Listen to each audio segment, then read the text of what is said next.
So do a lot of people come to you for advice and you're not really sure if or how you should give it, or maybe you give your advice all the time and it's not working out too well for you. Well, in today's video, I'm going to share with you the 3 rules to giving advice. And the first rule is to determine if we're even going to give the advice. And it's been my life experience, there's only 2 times we should ever give somebody else advice. 1 is if they ask for it, or 2, if they pay us for it. Now you know why I'm in this position, is I tended to give a lot of advice when people weren't asking. So I was like, well, how can I turn this around? I'll get paid for it.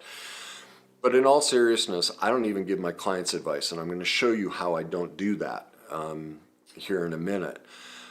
But remember I said what that really leaves us with is the only time to give someone advice, and this means our kids too, you know, once they get to that teenager and especially into adulthood.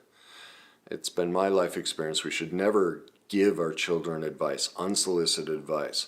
Only when they ask us for our advice. But I have found we have to reconcile a few things before we decide to give that advice. Think about the last time somebody came to you and you shared with them what you thought they should do. And it was probably very kind and very loving and very appropriate. And what happened? They didn't do it. They got angry at you. They blamed you. They said you were out to get them. They said you weren't on their side. You weren't supporting them. You didn't understand them. Like in most cases, when somebody is telling us about a struggle they're going through and they ask us for our input and we give it, they don't really like it, right? So that's the first step. Determine if you're going to give the advice. And how do you do that? Well, here are 4 questions I ask myself. 1, am I going to be perfectly okay if they choose not to follow my advice? In other words, can I give this and be completely detached from the outcome and never bring it up of how, oh my God, I keep telling you what to do and you never do it, or, you know, any of that. If I can satisfy that, I give them the advice. Question number 2, am I okay if they become angry at me at whatever suggestion I give them? Because I have to expect it, because that's unfortunately many times people are unaware that when they're asking for advice, what they're really subconsciously asking for is, can you support my victim position? Can you help me find a way to stay irresponsible and not fix this and condone my poor behavior? That's, you know, or my, maybe not poor behavior, but poor choices. Like many times when somebody's struggling with something, they already know the answer, but they're not ready to make the choice. And so they're asking us, can you come up with an idea so I can stay here without having to make this choice? And when we show them, oh no, you're going to have to do this, they will tend to get angry with us. So as long as I'm okay with them getting angry, I give the advice. Question number 3 is, am I okay if they blame me? Think about it, especially relationship type stuff. If we do give our advice and they do it and they lose the relationship or they lose their career, if they feel a sense of loss, even if the loss was healthy for them, they may still be stuck in that position of, you know, not wanting to be responsible, and they'll use that to blame us. So we need to consider that. Is my friend or partner, you know, we're all perfectly imperfect and human.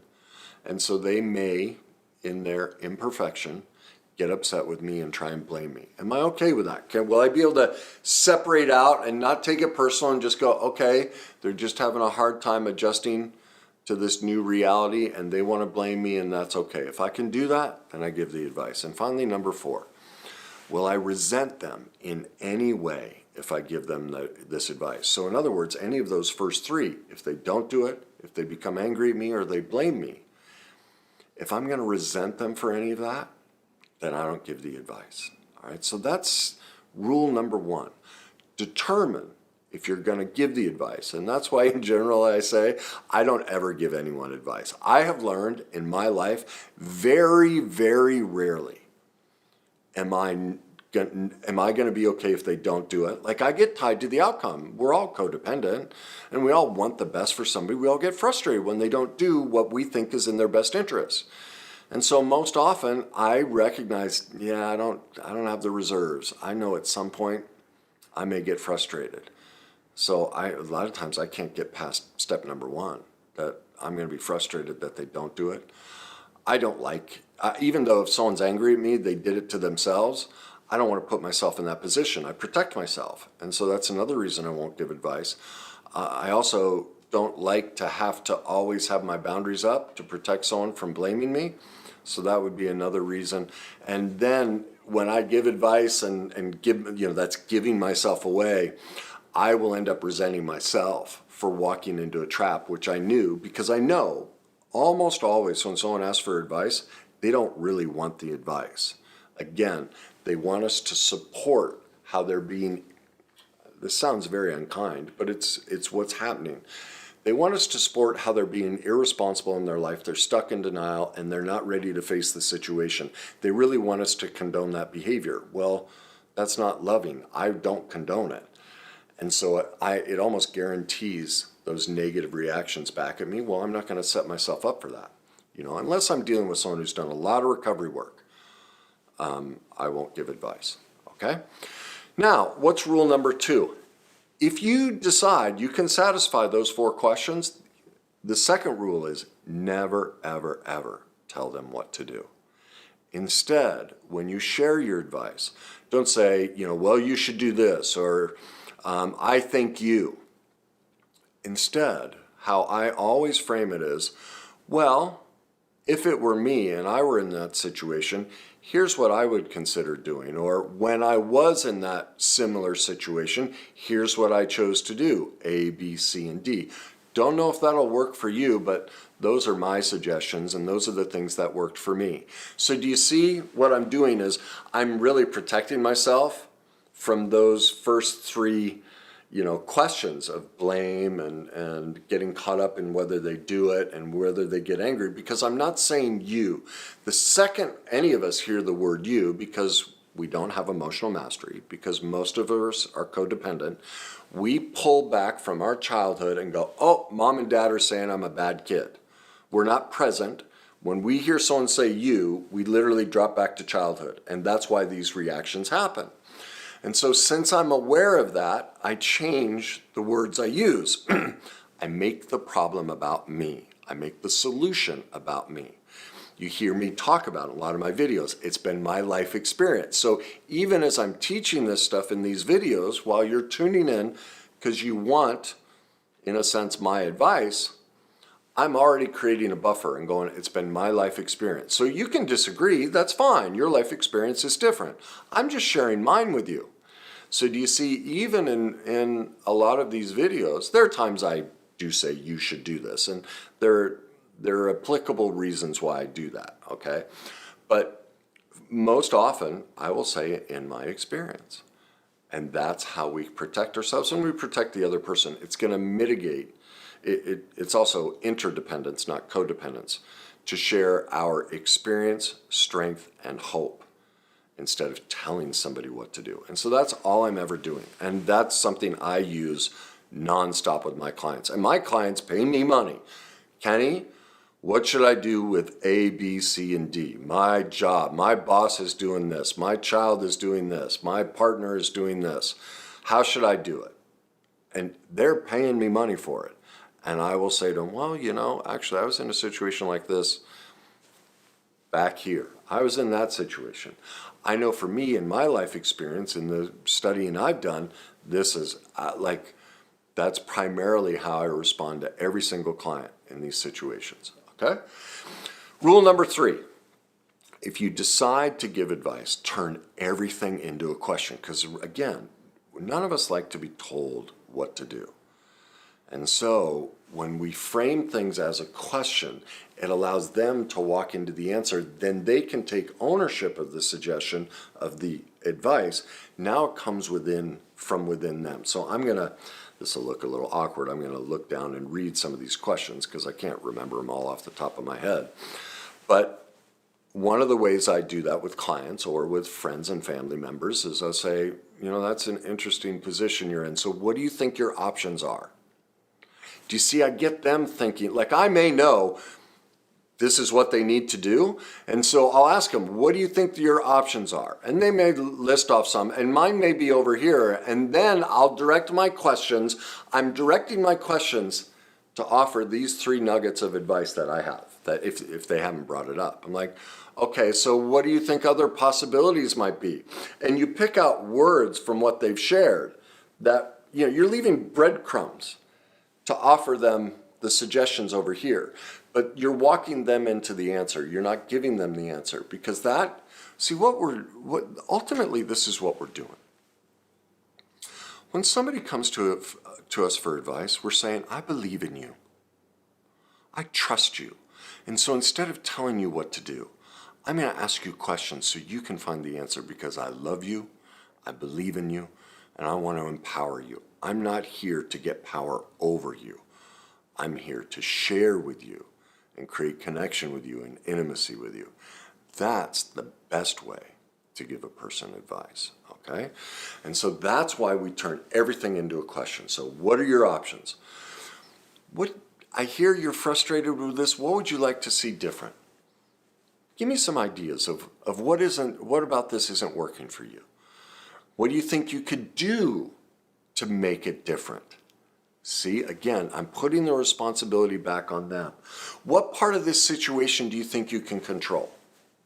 Do you see how that gets them thinking? And remember, ultimately, when someone's asking us for advice, not always, but most often, they're wanting to stay irresponsible, and they're wanting us to buy in to this. Well, by asking questions, I'm lovingly moving them out of that stuck victim position, and many times they don't want to be here. It's a lack of emotional mastery. It's stuck in childhood. Just as a child, we couldn't make decisions. Our parents made them for us, and so we don't recognize that when we're over here asking for advice, we most often feel like the child, and we're trying to make someone the parent we never had. Now we don't recognize that, and so that's why I'm trying to show them, I'm not your parent. I'm your friend, I'm your boyfriend, or whatever it may be in your life. I trust you, I believe in you. And so you're also helping them start addressing the problem from an adult perspective by turning everything into a question. Another one is, what sort of plan do you think you could put in place to act on these aspects that you think you're in control of? Again, now you're walking them into their own solution. You're empowering them. You're not taking the mantle of I know better than you, all right? Another question could be, so if all of this is going on, what do you think your part in this is? This is, because when we'd say, well, you're doing A, B, C, if you'd stop doing this, it'd be better. Well, a great counter to that, because we're going to create that negativity, that anger, the blame, everything if we come at them like that. Well, here's a converse to that. What do you think your part in this is? You see, that gets them thinking, but we're not saying you're the problem. You need to be different. We're posing a possibility. Well, I don't think it's not about me. I'm not doing anything wrong. Okay, that's great. How does that belief work for you? Is there another possible way to look at that might open you up to solutions you'd never thought of? Do you see limitations in having that, idea in this situation? Or is that the best way to look at it? Do you see, I'm not telling them that, they're being pig-headed, and that's what you're being, we just start immediately telling them what they're doing wrong. Do you see how I take that so-called wrong stance and I turn it into a question that's explorative? They get to look within themselves and see their perfect imperfections and how they're viewing this current situation. Okay, so other forms of that are, what do you think you're getting from this situation? What are the benefits? How much freedom does this belief that you have provide you? How does it allow you to not have to take responsibility? All of these questions Allow them to investigate the answer for themselves. And so those are your 3 tips to help you. Just to recap, it's determine if you're going to give advice. Never tell them what to do and then turn everything into a question. Now, if you'd like to go deeper into this, I would suggest signing up for my Emotional Mastery Method, the complete Emotional Mastery Method. It's only $47 a month. It's a monthly subscription. You can cancel anytime.